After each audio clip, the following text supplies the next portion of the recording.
One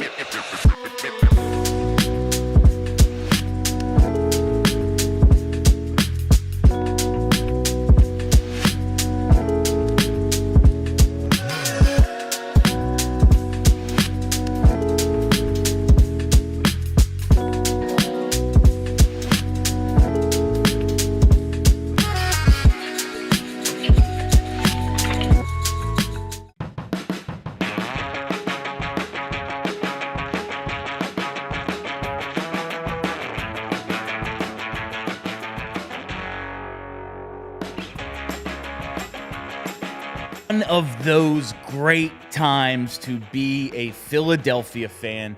The Eagles have won 18 of 19. They're 2-0 to start the year. And our Philadelphia Phillies have clinched the National League East for a second consecutive season. We have both on some of the best runs in franchise history, 4+ year playoff streaks, winning Super Bowls, championship appearances. It is a great time to be a Philadelphia sports fan. I am so happy to have this show now, to be able to share it with all of you and talk about a little bit of everything that's going on. But I do gotta say, I really need the inhabitants of the new Xfinity Mobile Arena, both the Sixers and most certainly the Flyers, to catch up and get in on the fun a little bit, because this city is just more fun. Everything is just more fun when all of the teams are rolling. I realize there's a lot of overlap. Red October, beginning of Eagles season. We miss the first half of hockey and baseball a lot or hockey and basketball a lot because there's just so much else going on. But wouldn't it be great if we could have that golden era, like the mid-70s through the early mid-80s, where every team was in it every year? That would just feel so good. I need these other teams to catch up. I really, really need the Flyers to get in on the fun here, because this city is at its best when all of the teams are good, and we're so damn close. We're so damn close to a golden era. I just need the fall teams to get in on the fun. Hey, everybody, how you doing? Well, that's good. Welcome to Philadelphia. We're broadcasting live in the Xfinity Lounge. My name is Bill Matz. I'm your director of fun and games for the next, let's call it 27 minutes. I have the world's greatest producer, Tyler Zulli, with me, as I always do, and we got to hit some headlines. Tyler, the Phillies have done it. They have clinched the National League East in the second consecutive season now, and they beat the Dodgers in a great back-and-forth game, reminiscent of some of those late aughts playoff matchups where it was just back-and-forth drama, clutch plays, blown saves, all of it, and I'm excited. That was the first, sweeping the Mets, that was sweet just because I freaking hate them so much.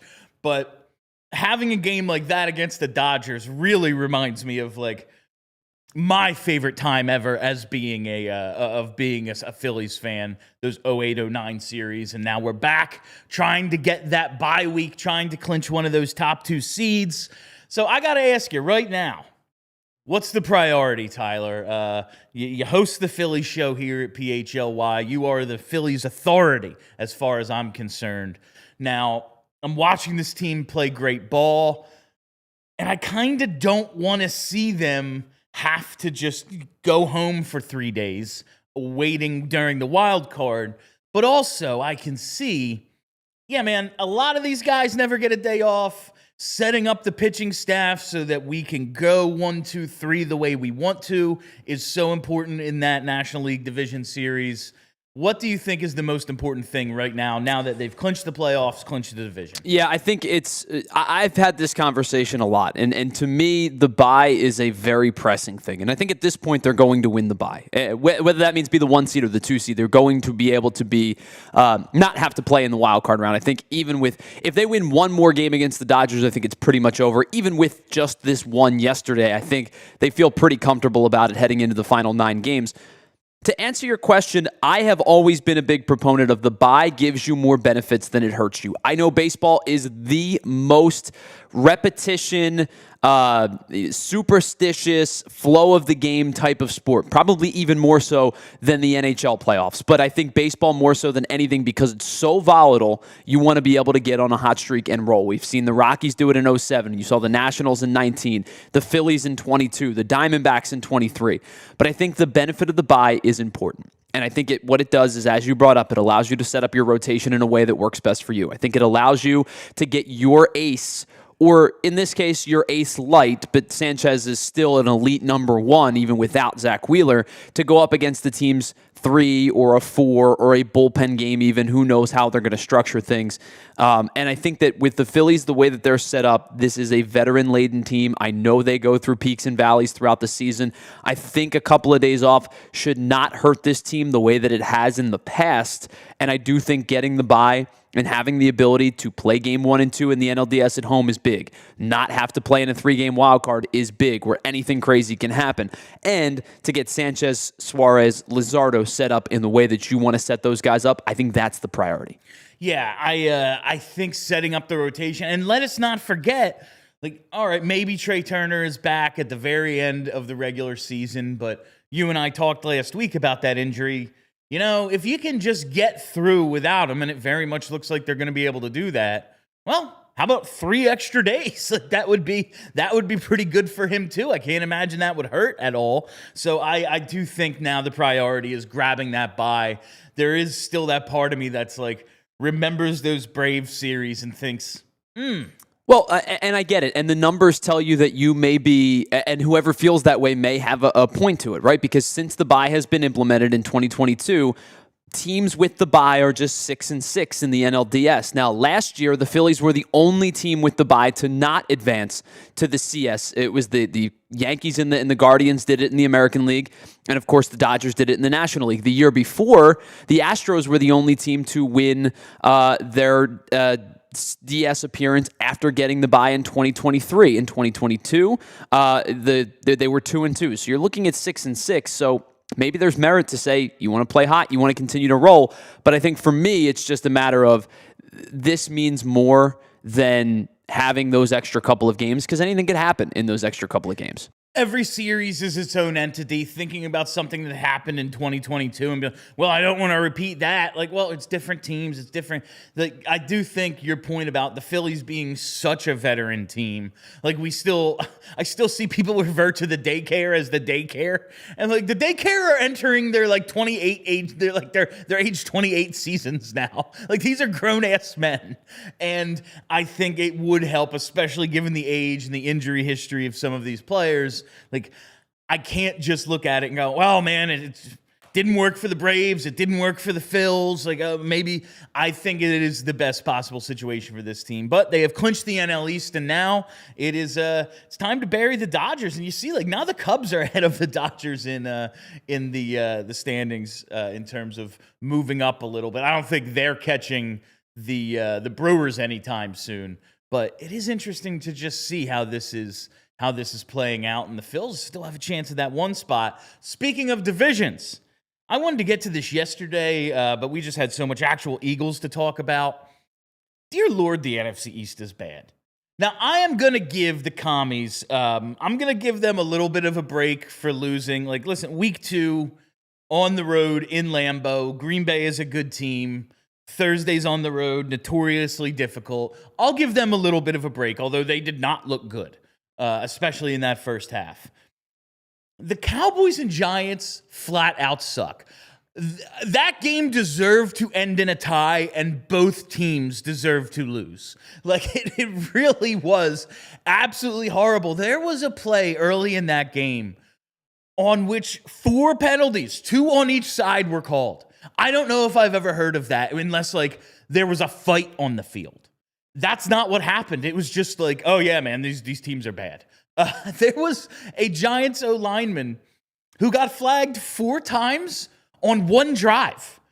These are freaking terrible teams, and honestly, At 2-0 with a division win already, I feel like the Eagles already have the East wrapped up. Now, it'll get difficult. There's always something that happens that leads to like a weird loss to the Commanders somewhere, an injury, a bunch of Goddard gets face masked and they don't call that, and there's a fumble and somehow it's their ball, But I just don't see a world in which the Eagles struggle at all. Dallas gave up 450 yards to Russell Wilson in the air in the year 2025. Dallas also gave up like 100 extra yards that didn't count because of those penalties. That first drive alone, Bill, I think the Giants probably got 130 yards of total offense that like half of it didn't count. They ended up settling for 3.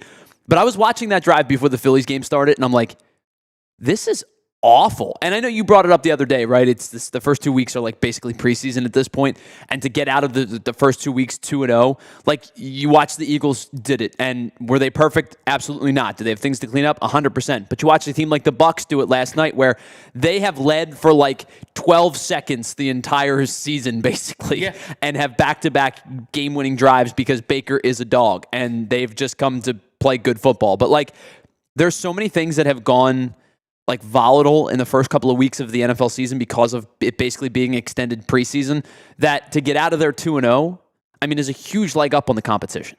Absolutely. Yeah, that's I'm like, I hate the Bucs so much, and like that'll never stop, but I am legitimately happy for Baker. Just like he should be good. It's good for everyone. He's an entertaining dude. I want him in commercials and being goofy Baker Mayfield, but it only works like if he doesn't suck. And I'm glad he is actually pretty good. One more headline, and it's simply the tush push discourse will continue. There's an article up on ESPN today. Stephen Holder and a number of contributors put together a piece, basically what we all ask. Hey, man, if it's this automatic, undefendable play where the rules don't apply, why doesn't every team run it? And there's so many excuses of, it's a violent play. Kyler Murray is actually quoted as saying he ran one QB sneak early in his NFL career, and the pile was so violent, he said, I'm never running a sneak again. We're not doing this. It's just excuse after excuse. We don't have the personnel. And what it comes down to is, you don't. You don't have the interior line that the Eagles have, and you don't have the beast that is Jalen Hurts, so it won't work for you, and that's the reason it works. Bill Cowher, in an interview I saw on the Sports Illustrated website, he's calling it an injury waiting to happen.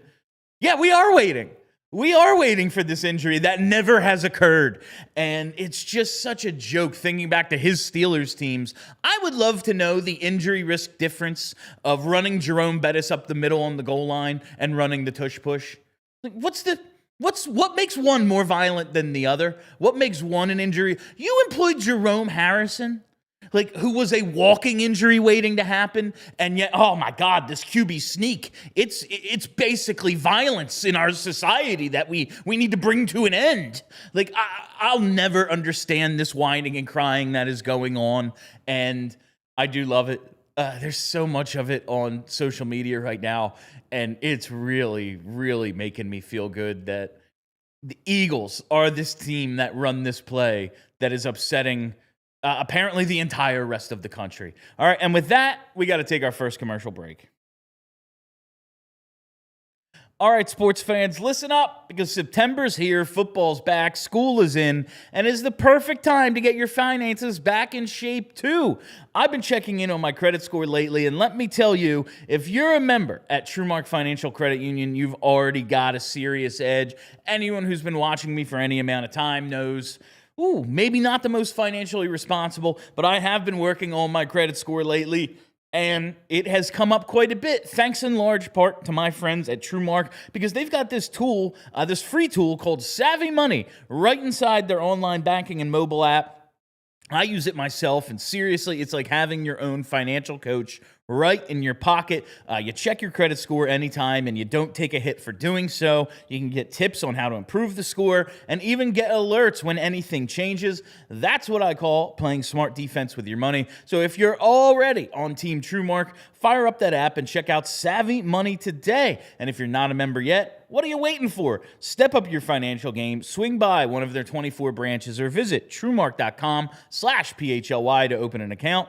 TrueMark Financial Credit Union is federally insured by the NCUA. All right, let me tell you about our friends over at Xfinity, because you want to talk about good investments. Xfinity is a good investment, because if you want to get the best viewing pleasure possible when you're watching all of the football, college football, pro football, baseball playoffs coming right around the corner, and as Bill brought up yesterday, don't forget that hockey and basketball are back in just a little bit. You need a setup that's not a mess. You don't want lagging, buffering, switching between apps just to find the game.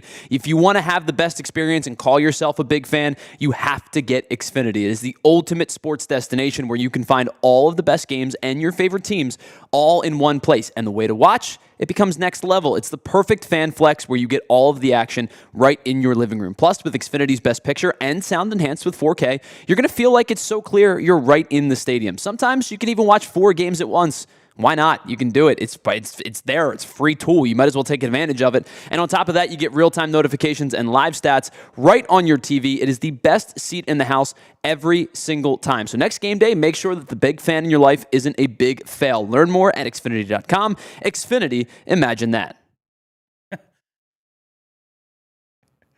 I love Provolone John with maybe the comment of the day again. Says, my kid's Pee-wee football team runs a tush push, just a weak mentality. Yeah, man. Yeah, these little kids are doing it. Kyler Murray can't, though. It's too scary. All right. So those some of our headlines. I want to hit this segment. This was my original name for the show, was going to be Matt's Hates Mornings, when we were going to be at the 8 a.m. time slot. But instead, I have turned it into a segment about my commute. And I just got to know, does anybody know what the lines in the road are for anymore? Like, I swear the last few weeks, I have seen more cars drifting over the line or just driving between 2 lanes than I have in my whole freaking life. And I just want to know where people learn to drive. Now, I do believe if you feel yourself constantly in road rage incidents, maybe you were the problem. But I am just watching now every single day cars on the road who just don't seem to know what they're doing. And it's kind of a concern, Tyler. I swear, every single day, people just drifting over the lines, just kind of in and out of lanes. And it's like the middle of the day. It's not as if it's prime drunk driving time. It's the come home from work commute or the go to work commute. I am baffled by what I'm seeing on the roads lately. And maybe it's always been this way and I'm just driving more because I have a job. But I swear the last few weeks it's been worse than I've ever seen. Bill, I took a screenshot this morning, and I'm glad you brought this up because I tweeted it out. I just want you to see this, and I'm going to put it over top of my face just because that's just the best place for it to sit so you can see it in real time. This was my commute, and by the way, this was already after I was in the car for almost 30 minutes. Oh. This is where I was basically at Cotman Ave. Oh. To get to our building from Cotman Ave is just under 9 miles. Now, I live in Ben Salem, so Ben Salem Street Road, that exit is 4 or 5-ish miles away from Cotman Ave. So I went 5 miles in about 25 minutes. And then I did this, and I got to this point, and I said, we can't fundamentally accept this anymore. Something has to change. Half an hour. Because it took me an hour and 15 minutes to get from Ben Salem to Center City this morning. Too much. It's ridiculous. All right. I want to remember some guys for just a moment. But first, I got to tell you about Big Brothers Big Sisters. It is Big Brothers Big Sisters month here at PHLY and all across the ALLCITY network. And we are working towards our goal of raising $50K for the Big Brothers Big Sisters of America. Now, listen, you can go to bbbs.org, make your donation, or maybe sign up to be a big brother, a big sister, one of the mentors they are looking for. Or right here, right below the chat box, you can see an option to donate. Donate straight through our YouTube page to Big Brothers Big Sisters. All of it goes right to the organization. You're helping fund a great cause. Make sure you check it out. Big Brothers Big Sisters. We want to be the winners here at PHLY. Listen, it's all for a good cause. Every all-city market is doing this, but it's not as if it's not a competition too. And I know Philadelphia fans love defeating other markets. Just remember, Dallas is an all-city market. You want to help beat Dallas? Donate right here. Big Brothers, Big Sisters. All right, let's remember some guys, Tyler, because you actually were talking about this yesterday. Carson Wentz going to be making a start, and he's going to be making a start for the Vikings with J.J. McCarthy injured, and he's doing something no quarterback has done in NFL history. When he suits up and starts the game on Sunday for Minnesota, he will be playing and starting for his 6th team in 6 years.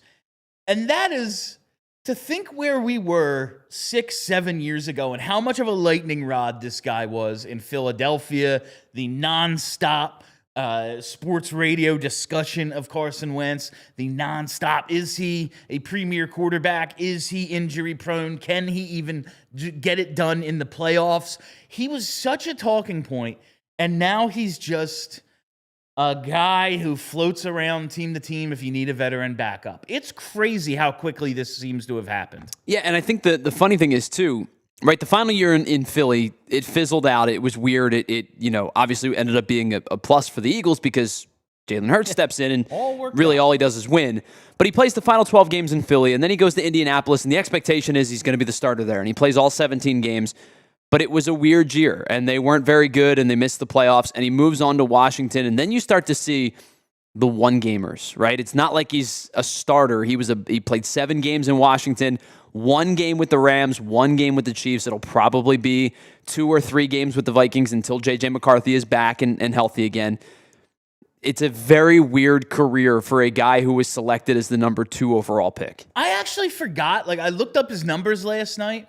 That first year, the only year in Indy, 27 touchdowns, 7 picks. He was pretty good. He was just, I think, so bad in that last week of the season where they ended up missing the playoffs. It was one of those, we can't bring him back situations because no one's going to be able to accept this guy who basically single-handedly ruined our playoff chances is going to be the leader of this team.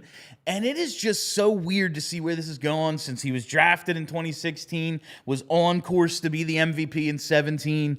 Even in early 2018, I remember, listen, yeah, man, Nick Foles, great run. But once that next season started and we saw the offense for a few weeks, it was, when are we getting him back? Because we have the down Foles right now, the peak and valley Foles. It was one of those. And he came back and he led the team to the playoffs again, and it gets hurt a 3rd time, and suddenly it's just, he doesn't have it anymore. But I really feel he was just never the same after the concussion. It was just really over after. Was that the Clowney hit against Seattle? Yeah, it was against Seattle. And I think you're right, because I do think that the year that he came back and played the full year, especially with the complement of receivers or lack of receivers that he had. Horrendous. I genuinely believe he kind of single-handedly drugged the Eagles back to the postseason that season. He was very, very good. Was that 2019, I think it was? 19, I think. And then the concussion happens, and then you see he plays the final 12 games, and Jalen Hurts steps in. But I do think there was a piece of him that never fully recovered from the Eagles using the 53rd overall pick on a quarterback. And I think it was, however you want to feel about it, I do think that impacted him in a way that it should not impact a quarterback who believes he's entrenched as the starter. I think between his mental state and just simply, I always compared him to Steve McNair, and he just kind of had to play that all-out, balls-out style. And once his body started to betray him a little bit, he could not be that special player anymore. He was good enough just dropping back and trying to make plays, but he had to play backyard football to be at his best. And once that was gone, he just was nowhere close to that guy who did legitimately look special early in his career. It's crazy how quickly it seems to have ended with him, and now he's going to start a game for his sixth team in 6 years. Do we still hate Carson Wentz? I feel like I've moved on. I don't anymore. I can't say I'm rooting for him. Oh yeah, there's no love. I'm not like actively rooting against him the way I was those first couple years. Like that Indianapolis year, that last game of the season was as if the Eagles had accomplished something. The only thing that season that I was cheering for was him to play the prerequisite amount of snaps to get the first round pick. That's the only thing I think there was any kind of feel for watching Carson Wentz in the Colts that year. Now it's just kind of like, oh, hey, look, Carson Wentz. You know what I mean? It's kind of the same way I feel about like after a while it was like, with like Minnesota, it was like, oh, hey, look, Donovan McNabb. Yeah. You know, there's a lot of bad blood with McNabb after, especially with Washington, right? And Vic comes in and beats they beat them like, they score like a 50 spot on that Monday Night Football game, and there was a lot of still bad blood. But then he gets to Minnesota, and it's like, oh, hey, look, that's why Donovan McNabb's there. And I think we've gotten to a point now with Carson Wentz where that's kind of like, oh, hey, Carson Wentz is starting again. Things have just gone so well here. It's like, that's a grudge I don't need to carry over anymore. While I know I carry a lot of grudges, and that's what I think sports are for, is being your most insane self and getting it all out in a somewhat healthy way. Like, this is one I'm like, I don't think I need to carry this anymore. All right, let's hit this next commercial.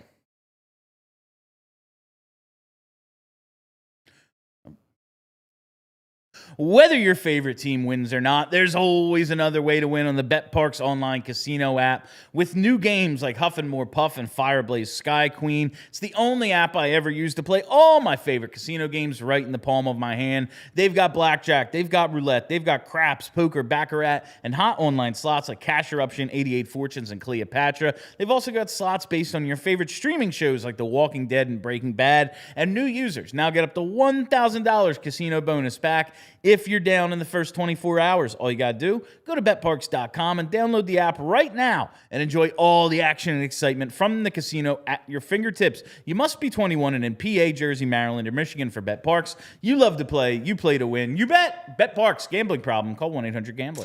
All right, let me tell you about somebody who's been around for 30 years at the same exact spot. That's our friends over at Golden Nugget Jewelers. They've operated out of the same exact location in the heart of Philadelphia now for the past 30 years, and that's why customers come across from Pennsylvania, New Jersey, even Baltimore and New York City to come to Golden Nugget Jeweler to find the perfect engagement ring or wedding band. Listen, if you're thinking about popping the question, you don't want to go in haphazardly. You want the best trained group and the people that are going to give you a dedicated, personalized shopping experience. That's why I trust my friends over at Golden Nugget Jewelers. They have a vast selection of not just engagement rings and wedding bands, but they also offer you high-end watches, fashion jewelry, sparkling diamond necklaces, bracelets, earrings, and so much more. And with every engagement ring purchase, you will receive a final cleaning and a written appraisal. And all of these things pair it together as to why Golden Nugget Jeweler has been not just in the same location since 1987, right there on the heart of Chestnut and 8th in downtown Philly, but the place that a lot of people trust across the Delaware Valley and beyond to buy that ring for the special someone in your life. You deserve an expert and the best price. That's where Golden Nugget Jeweler comes in, where Philly gets engaged. Visit goldennuggetjewelry.com to learn more today. All right, just one more segment I want to hit today. During my years on the overnight show, as Big Daddy Graham's personal assistant, intern, whatever the hell my job title was, I had a recurring thing called People Are Strange that I want to bring back here. Now, we can't play The Doors because YouTube won't allow it, but just pretend that song is playing underneath this. Tyler, I read this story yesterday that just... I know we live in like a corporate for-profit dystopia where humans only exist to consume and be advertised at, but I didn't realize... Feed the machine, Bill. Feed the machine. I didn't realize there's still room for it to get worse because in public restrooms in China, someone looking to perhaps utilize toilet paper must first sit through an ad. The toilet paper dispensers in their public restrooms, many of them now have a little QR code that you have to scan with your handheld device, and a 30-second advertisement will pop up on your phone. You can choose to skip it for half a yen, which is roughly 7 cents, and you'll get a strip of toilet paper. No no description of what the size is, and if you need to do this more than once, if it's maybe a complicated situation. But if you don't skip it and pay the 7 cents, you have to sit through a 30-second ad before the toilet paper will dispense. And I just got to say, this is just getting far too out of hand. One, the QR code scanning. I need like an app to, order food at a restaurant now. I'm just take my order. I'm talking to you. Or now to get toilet paper, this is the end, right? Like this is the end of society. Nothing will be free soon. So there will be nothing free. You will have to put coins in a machine in order to get onto a sidewalk. My immediate thought. Now, granted, I will say this. I think probably 99% of us, 99% of the time are attached to your phone. It's in your pocket. It's in your hand. It's somewhere on your person that is easily accessible. But my immediate thought was like, what if I don't have my phone with me? What if I leave it on the table? What if I don't bring it in my pocket? Like, what do I do? What is the game plan from there? That's the, the phone was made for the bathroom, but if you're out and about, there is a chance your phone simply died. Like, what if your phone is dead? How do you then take care of the situation? This is just too far. There is no way that China is losing this much money in toilet paper that they now have to advertise or charge people for it in public restrooms. But what the hell do I know? All right. I just had to share this because it is truly a sign of the end times. All right. That is all the time we have for you on Philadelphia today. Thank you all for listening. Thank you for hanging out. Make sure you make your donations to the big brothers, big sisters right there underneath the chat box here on YouTube. Make sure you tune in to PHLY Flyers coming up at 4 o'clock. Danny Briere addressed the media from the Flyers Training Center today. We're going to talk all about that. Make sure you're following us right here on the PHLY YouTube page. Set that reminder bell so you get a notification whenever we go live. Follow me on all the socials at Philadelphia PHLY on Twitter. That's it. Follow the podcast as well. I am Bill Matz. Thank you, Tyler Zulli. Till tomorrow, be excellent to each other. We all silly like the mayor.